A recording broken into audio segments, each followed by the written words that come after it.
ഇന്ന് നമുക്ക് ഒരു നിമിഷം മാനസിക സമ്മർദ്ദങ്ങളെ പറ്റി ഒന്ന് ചിന്തിക്കാം. എന്താണ് ഈ മാനസിക സമ്മർദ്ദം? മനസ്സെന്ന് പറഞ്ഞാൽ എന്താണ്?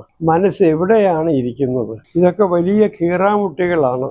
ആളുകളോട് ചോദിക്കുകയാണ് നിങ്ങളുടെ മനസ്സ് എവിടെയാണെന്ന് ചോദിച്ചാൽ പറയും, ചിലർ പറയും എൻ്റെ തലയിലാണ്, ചിലർ പറയും എൻ്റെ ഹൃദയത്തിലാണ്. എവിടെയാണ് ഈ ഹൃദയം? ഒരുപാട് കോംപ്ലിക്കേഷൻസ് ആണ് ഈ ചിന്തയിൽ. മനുഷ്യന്റെ ഹൃദയം അല്ലെങ്കിൽ മനസ്സിന്റെ ചിന്തകൾ എന്ന് പറയുന്നത് എവിടെയോ കുറച്ച് സെൽസിനകത്ത് കൂട്ടിക്കെട്ടിയിരിക്കുന്നതല്ല. ശരീരം മുഴുവൻ, ഹോളിസ്റ്റിക് പേഴ്സൺ, മുഴുവനായ വ്യക്തിയില് മുഴുവൻ ശരീരവും ആത്മാവും വികാരവും ഇച്ഛയും ബുദ്ധിയും എല്ലാം ചേർന്നതാണ് ഈ വികാര നിർഭരമായ നിമിഷങ്ങളിൽ മൊബിലൈസ് ചെയ്യുന്നത്. എൻ്റെ കൈയുടെ വിരലിൻ്റെ അറ്റം മുതൽ തള്ളവിരലിൻ്റെ അറ്റം വരെ സമ്മർദ്ദത്തിന് ഇരയാവുന്നുണ്ട്. നമ്മൾ വിചാരിക്കും നമ്മുടെ ഹൃദയത്തിൽ മാത്രമേ ഉള്ളൂ എന്ന്. പക്ഷെ ഇതിനോട് പ്രതികരിക്കുന്നത് മുഴുവനായ വ്യക്തിത്വമാണ്. മനുഷ്യൻ്റെ പൂർണ്ണ വ്യക്തിത്വം എന്ന് പറയുന്നത് ശരീരം, വികാരം, ഇച്ഛ, ബുദ്ധി, ആത്മാവ്.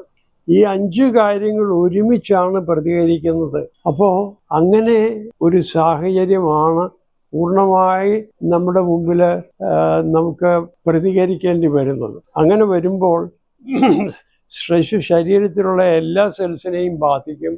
അത് നമ്മുടെ എൻഡോക്രൈൻ സെൽസ് എന്ന് പറയുന്നത് അല്ലെങ്കിൽ ഹോർമോൺ സെക്രീറ്റ് ചെയ്യുന്ന ഗ്രന്ഥികളെയും അത് ബാധിക്കും. ആദ്യമേ വലിയ ഡോസിൽ അഡ്രിനാലിൻ അല്ലെങ്കിൽ നമ്മുടെ കിഡ്നിയുടെ മുകളിലിരിക്കുന്ന അവിടെ നിന്ന് അഡ്രിനാലിൻ അങ്ങോട്ട് ബ്ലഡ് സ്ട്രീമിലേക്ക് വരും. ബ്ലഡ് സ്ട്രീമിലേക്ക് വന്നാൽ പിന്നെ എന്തെങ്കിലും ചെയ്യണം എന്നുള്ളതാണ് മനുഷ്യന്റെ പ്രകൃതം. അപ്പോൾ ആ സ്ട്രെസ് ഒഴിവാക്കിയില്ലെങ്കിൽ ജീവിതത്തിൽ വലിയ പ്രശ്നങ്ങൾ ഉണ്ടാവും. മുഴുവൻ വ്യക്തിയും ഇൻവോൾവ് ആണ് ഒരു സ്ട്രെസ് വരുമ്പോൾ.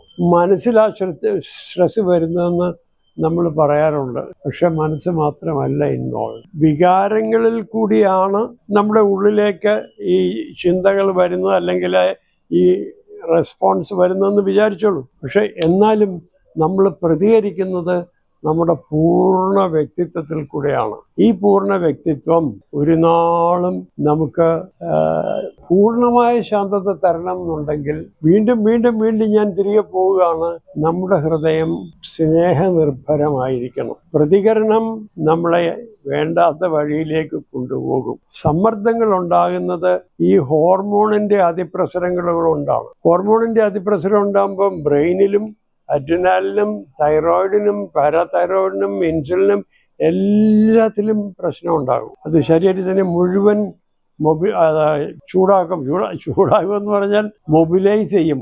സാധാരണ പറയാറുണ്ട് ഫ്ലൈറ്റ് ഓർ ഫൈറ്റ് എന്ന്. ഒന്നുകിൽ ഓടുക അല്ലെങ്കിൽ ഫൈറ്റ് ചെയ്യുക. സ്ട്രെസ് ഇങ്ങനെ വന്നു കഴിഞ്ഞാൽ അതിനെ മാനേജ് ചെയ്യേണ്ടത് കുറച്ച് പഠിക്കേണ്ടിയിരിക്കുന്നു. എങ്ങനെയാണ് സ്ട്രെസ് മാനേജ് ചെയ്യേണ്ടത് എന്ന് പഠിക്കേണ്ടിയിരിക്കുന്നു. അത് നമുക്ക് ഇനിയുണ്ടാകുന്ന സെഷൻസ് സാധിക്കുമെങ്കിൽ ഞാൻ നിങ്ങളെ കുറച്ചായിട്ട് 1 മിനിറ്റ് 2 മിനിറ്റ് കൊണ്ട് സ്ട്രെസ് എങ്ങനെ കുറയ്ക്കാമെന്നുള്ളത് നിങ്ങളെ പഠിപ്പിച്ചു തരാം. അതിന് ഒരു സാധ്യത ഈശ്വരനുണ്ടാക്കി തരട്ടെ എന്ന് പ്രാർത്ഥിക്കുകയാണ്.